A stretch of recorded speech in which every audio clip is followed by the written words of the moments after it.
La Liga got ripped open today, man. Wide open. Anyone can win it. Atletico Madrid, Real Madrid, Barcelona, anybody can win La Liga, and it's beautiful to see. Look, as a football, can I say like fanatic, bro? Because I feel like I watch so much football. As someone who loves football, man, and just watches football and enjoys football, there's things you love to see. Like today, we got to see a smaller team in England, right, knock out Liverpool, right? That's it's bad for Liverpool fans, but that's what football is, right? It's things like this. We love to see competition and moments like that. And today, Barcelona with a monstrous win over Sevilla rips La Liga way open, right? Now we don't know who the hell is going to win. In the beginning of the year, we thought Barcelona was going to win it. Then for a couple weeks there, we thought Real Madrid was going to win it.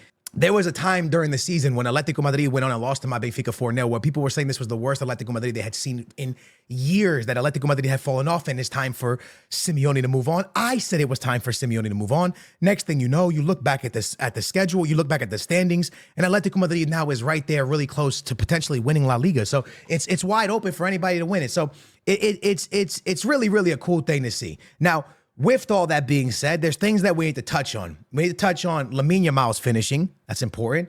And we need to touch on Barcelona potentially having one of the best players in world football, but there's something that's preventing him from being one of the best players in world football. We're going to start here. We got to start here. And I'm going to have to call some people out, and I'm sorry for doing this, but I have to. There was a time where Barcelona fans were extremely all over Araujo, saying how he was the greatest center back in football, the best center back in football, that he was Vinicius Jr.'s dad, that Vinny could never get by him, blah, blah, blah, blah, blah. And then there was some of the same people saying that Araujo needs to be sold, and Araujo's time to go, and Araujo this, and Araujo that they could deal without him, that Barcelona doesn't need him, blah, blah, blah, blah, blah. You know, something I always talk about, man, is availability beats ability, right? You can have all the ability in the world, but if you're not available, then it means nothing. For example, Marcus Rashford. The kid has so much ability, so much potential, so much talent, but it seems to be wasting away. Hopefully he could refine himself on his trade out, on his loan out, and hopefully he could find himself and get back to top form. Araujo, a little bit different situation. Injuries. Injuries are really, really holding this guy's career back. I'll give you another quick example. Reece James. I think Reece James could have been one of the best fullbacks in all of football. And he was on a trajectory, hopefully I said that right, trajectory, to be that. Injuries knocked him behind Trent, knocked him behind everybody, because availability eats ability. And unfortunately for Araujo, this is continuously hurting him. The one thing I do want to say is that Barcelona needs healthy players. When you're Barcelona, when you're Real Madrid, you are in many competitions. You're in probably 2 cups a year. Then you're in the Champions League. Then you're in the league. Then you're during summer times, you're playing all kinds of preseasons. Most of the time when you play for Real Madrid, you're playing for the national team. Same thing as Barcelona. You're playing for your national team. So these type of teams can't really afford many injuries often. Real Madrid last year was able to deal with a lot of center backs going out with ACLs and all kinds of stuff. And they got through that year. Courtois went out as well. They got through it.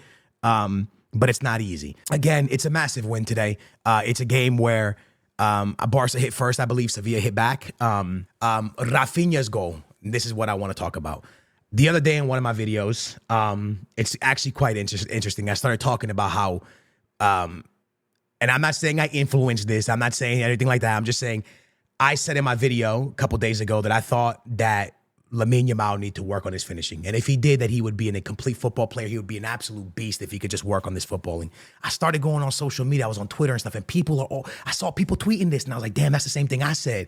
And it's not me saying I said it first. It's just me going like, hey, you know what? Maybe my ball knowledge is not that, I mean, it's bad, but it's not that bad, right? But I look at Lamine Yamal, and I think to myself, if he just does what Rafinha did, because whatever Rafinha did from last year, like from the beginning of to now, the switch that he flicked, Lamine Yamal's goal is, Rafinha's goal is, I believe, a weak footed, right? Rafinha's a left-footed player. I believe his goal comes off of a right-footed shot outside the box pretty much, across goal. The goalkeeper dives as far as he possibly could dive. He's never getting to it. It's a phenomenal finish from Rafinha. And it's what we're accustomed to seeing out of this Brazilian guy now. And I really say this, like, I'm saying this with my chest.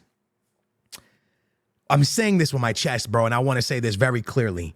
If the Brazilian national team can somehow find a way to find Rodrigo, Vinicius Jr., and Rafinha to be able to be on the field at the same time and for it to somehow work, I don't know how you make it work, but if you can make it work, because none of those guys deserve to get benched for Brazil, Brazil can be one of the scariest teams in national football. I truly don't know who the best Brazilian is.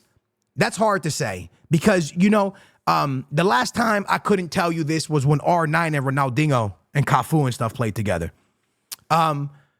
It's always been Neymar. But now when I'm like, yo, one game I'm like, yeah, Vinny, best player and best Brazilian player. And then I see Rodrigo and I'm like, this kid's pretty insane. And then you see Rafinha and you're like, whoa, this guy has like an argument to be one of Brazil's best players. It's true, lads. I think Vinicius Jr. has the most talent and the most ability when he's on it. You know what I'm saying? Like when he's really cooking, he's really cooking. But then you see some games from Rodrigo, man, and you're like, damn, this guy's a real team player. This is the perfect, like, the truth is this. In my opinion, Vinny is the perfect talent, right? The perfect everything to be a superstar. Rodrigo's the perfect, like, player for a team, like the perfect winger. He's going to help you defend. He's going to do anything for the team. And Rafinha is a mix of all of it. Like, he's just put it together so well. Now, we need consistency. And listen, he was really good in Portugal. He played a couple years there. I didn't think he was going to be what he is now, but he played pretty good there. Moved on. He's always been good, but this is crazy. So I'm very, very happy for Rafinha. I'm very happy for Barcelona fans because y'all have two very exciting wingers. But I just want to say this. There was a time, and I'm going to say this with my chest. And I want Barca fans to hear me clearly because I don't want y'all to come at me crazy. Sometimes we have to, listen, when you guys say your ball takes, right? And I say my ball takes. And when I'm wrong, I say it, right? In the beginning of the season, when I laughed at myself for the stuff I said about Mbappe, right? I laughed at myself. But now I'm going to laugh at you guys a little bit. And you guys have to take this one on your chest and be like, you know what? He's right. There was a lot of you that were ready to move on from Rafinha for Nico Williams. Don't try that with me. And if you say, nah, Skills, that's BS. No, okay, so you wanted to bench Lamine Yamal? Say it with your chest. Look at me. Tell me the truth. You wanted to bench Lamine Yamal? Because if you bought Nico Williams, who was sitting? If you're saying you didn't want to get rid of Rafinha, that means you wanted to bench Lamine Yamal. Talk to me. Say it with your chest. Because there was a time where all Barca fans wanted to pick up the beast himself, the machine, the monster, Nico Williams. It's facts. And it's okay because he was insane in the summertime. He was insane at the Euros. But for you to let him leave, for you to bring him in, you got to let Rafinha leave. Or you got to bench Lamine Yamal, right? Or somebody's not getting PT. So I think we can all agree that none of us really expected this out of Rafinha. And it's very cool to see. It's very cool to see. But that's an honest take, man. I hope nobody takes that the wrong way because I ain't trying to call nobody out because I wanted Nico Williams to go to Barcelona. I didn't want them to bench Lamine Yamal, so what does that mean? That means I was saying Rafinha probably wasn't the guy. And there was a time there where Barca fans were saying Rafinha wasn't the guy. But he is the guy. And honestly, Barcelona kind of dodged the bullet by not going and getting Nico Williams, who was going to cost a lot. Because Rafinha is cooking. Now, should Nico Williams play at Barcelona someday? Yeah, I think so for sure. But right now is not someday because right now Lamine Yamal's too good, and Rafinha's beasting, right? So, yeah, man, it's cool to see. Anyways, if I had to predict to you right now who's gonna win La Liga, I truly am leaning towards Barcelona. I'm gonna be real with you, and the reason I'm leaning towards Barcelona, they just seem more organized.